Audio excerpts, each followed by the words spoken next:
They tried to bury me, but they didn't know I was a seed. By Kebnuri Alim Shinar.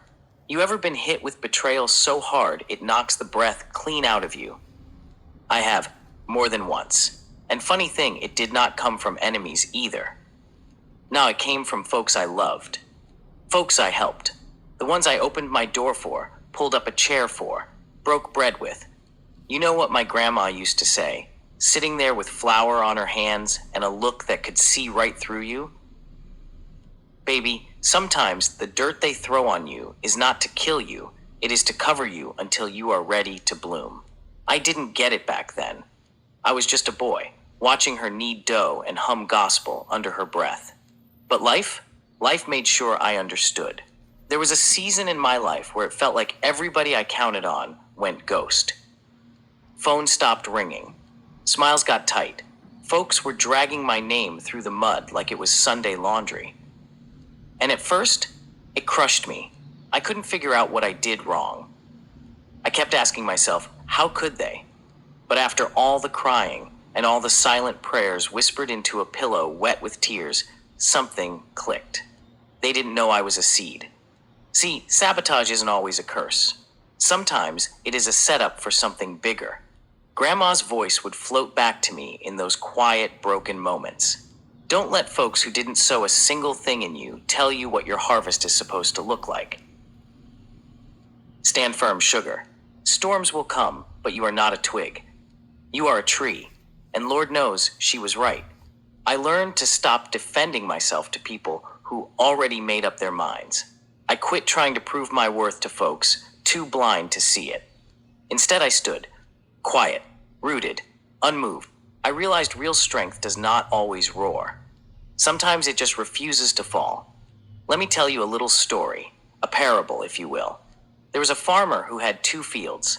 One he showed off to the whole town, shiny tractors, white picket fence, all of it. Folks oohed and ahed over it. The other field? He tended it in secret. No one saw him sweat over it, or pray over it, or fight off the crows at midnight. The flashy field grew fast, but shallow. First hard rain came and it washed away like dust.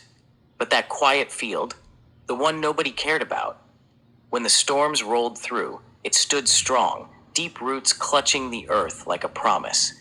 Sometimes what grows slow grows strong, and sometimes what grows in secret saves your life. That is what sabotage taught me, that not every attack is meant to destroy you. Some attacks are heaven's way of pruning you, strengthening you, stretching your roots deep into the soul of who you really are. And now, if you do not mind, here is a song from the corner of my spirit, the kind you hum when the tears come faster than the words. I still stand, soul song from the heart. You tried to bury me under your lies, but my roots dug deep, reached for the skies. You threw your stones, you cast your blame, but here I am, still calling his name. Still I stand with my face to the sun. Still I rise, though the battles are not done. You counted me out, but God counted me in, and I will keep standing strong until the very end. You whispered low, you laughed out loud, but I ain't built to bow to the crowd. Your storm came fast, but it passed me by. I found my wings when you hoped I would die. Sabotage cuts deep, but it also clears out the dead weight. It forces you to see who is really with you, and who is just hanging around for the good times. It makes you lean into the only one who never switches up, never folds on you when the rain starts falling. My grandmother, bless her soul, would rock back in her chair, sip her tea, and say with a smirk, "Everybody who smiles at you ain't your friend, baby. But every storm that hits you is not your enemy, neither." And these days, I get it. If you are standing in the ashes of sabotage right now, good. Stand there. Let it refine you. Let it toughen you up in the best way. Let it teach you how to root yourself so deep in faith, in purpose, in love, that no gossip, no scheme, no setback can yank you up. You are not defeated. You are not destroyed. You are just getting started. They tried to bury you, but they didn't know you were a seed.